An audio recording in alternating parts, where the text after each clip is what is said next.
So I want to ask you to do something with me. It's easy, I promise. This first bit is anyways.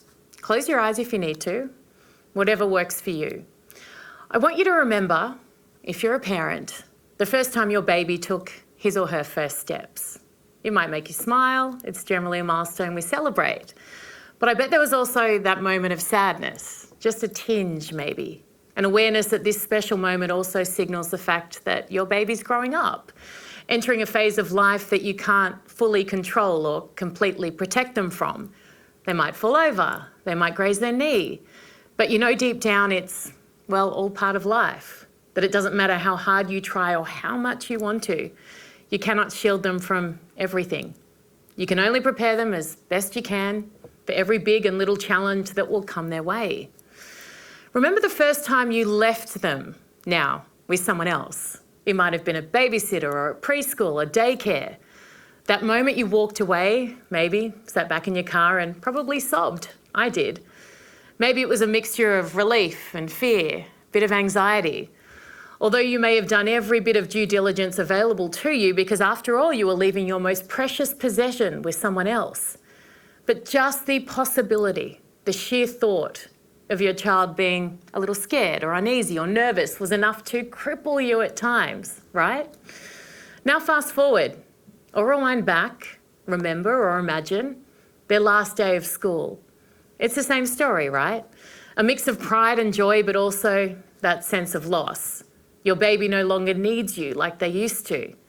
They're about to enter the real world, and you know firsthand how brutal a place that can be. And when I say brutal, I mean, for the vast majority of us, the privileged kind of brutal.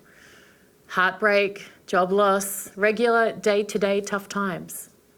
But you also know, and this is reassuring, that if they fail, if they fall, if they screw it up royally, I've been there, then you will be there. A place for them to always come home to, where they might get a stern word or a talking to, they might not, but they will know without any doubt that in your arms they are safe.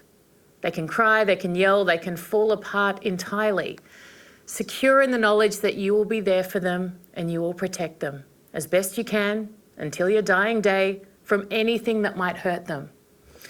Now this is when it gets a little harder to play along.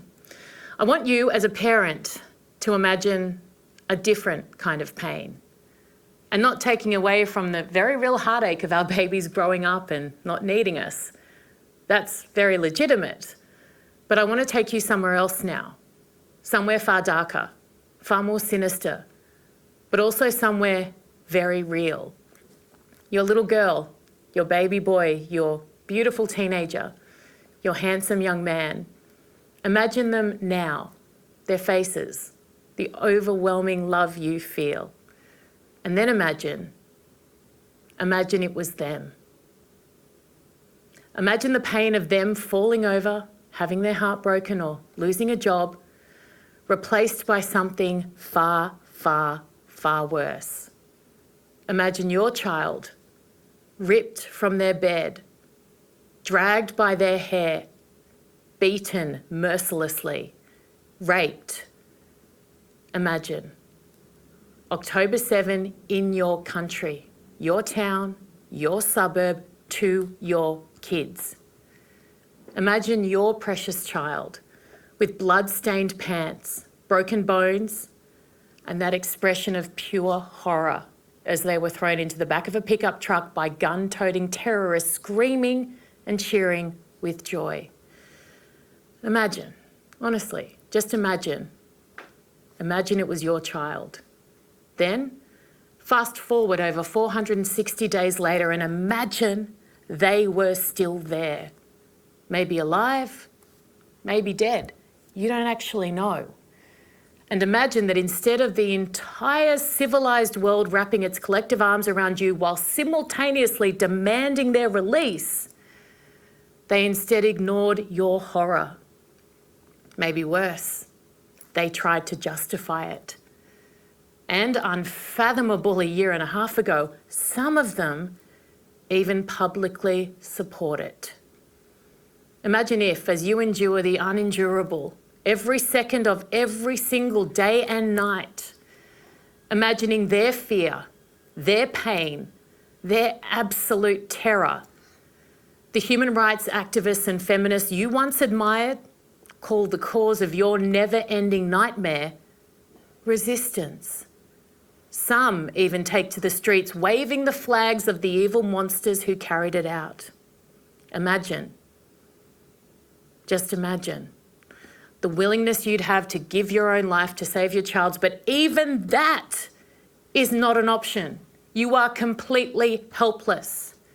You fight and you beg and you scream, but it makes no difference. It's almost impossible to imagine for the vast majority of us, thank God. But for those for whom this is a reality, who live this day in and day out, it is a never-ending nightmare. And how lonely they must feel, how rejected, how isolated, how broken. Not just by the unthinkable atrocities committed on that day and still ongoing, but by the reaction of a world they once felt they belonged to, they were a part of. I get it. It's easier to ignore and stick your head in the sand, to avoid a reality that feels so far away and that is so painful. And that ignorance would be okay. It would be okay. Not ideal, but okay if they were all home and safe, but they are not. And it is not over. No one is asking you to go into Gaza and bring them home. No one is asking you to march in the streets, though that'd be nice. No one is asking you to prioritise their lives over those of other children. They are just asking you to care about theirs just as much. To acknowledge them, to see them. So many around the world are so vocally horrified by the suffering of children in Gaza, and rightly so. It's horrific. But why is it so hard to also lament the horror of all those innocents taken on October 7? To share their pictures and their suffering and their pain. It's been hundreds of days that parents, just like you, just like me, human beings, are still without their babies, their big and their small babies. Why is it so hard? Why do some images of some children suffering render you completely inconsolable, whilst others don't seem to muster a tear? No one ever had to choose, ever, by the way, and this is important. It wasn't one set of children that deserved your empathy or the other. Humanity could have rallied immediately around the victims of October 7 before an IDF boot set foot on the ground in Gaza, demanded the hostages released, shown an unwavering commitment to their homecoming and the demise of the murderous terrorists who took them. A collective and unified, we will not tolerate this evil, not on our watch. But instead, here we are now, hundreds of days later, more lives lost than ever needed to be, under the guise of empathy, humanity. But it has been nothing of the sort. It's too late to save the tens of thousands who have already died, both in Israel and in Gaza. The millions still suffering as a result. But it is not too late to wake up, to find a moral compass and to correct course. There are still babies we can get home to Israel and babies we can save in Gaza. But it requires humanity to find itself again. Imagine your child's perfect face, and then imagine that same face out of your reach in the hands of evil. Imagine. Because whilst this horror might seem far, far away, especially if you live in Australia or the UK, America, Europe, it's not. Look around. None of us are untouchable. This threat is no longer confined to the Middle East. It never was. It's spreading. So I beg you, do right now what you would beg every other human being to do if it was your child. Speak, share, remember. Every voice matters. In fact, it's the only thing that matters right now. Nothing else has worked. Use every tool you have to help get them home. In turn, you will help end the suffering in Gaza. You will help bring peace to the Middle East. And you will help ensure that the next time something like this happens, And we pray it doesn't, but if it does, that the example you set now will be followed by others. If and again, God forbid, the next time it's your child.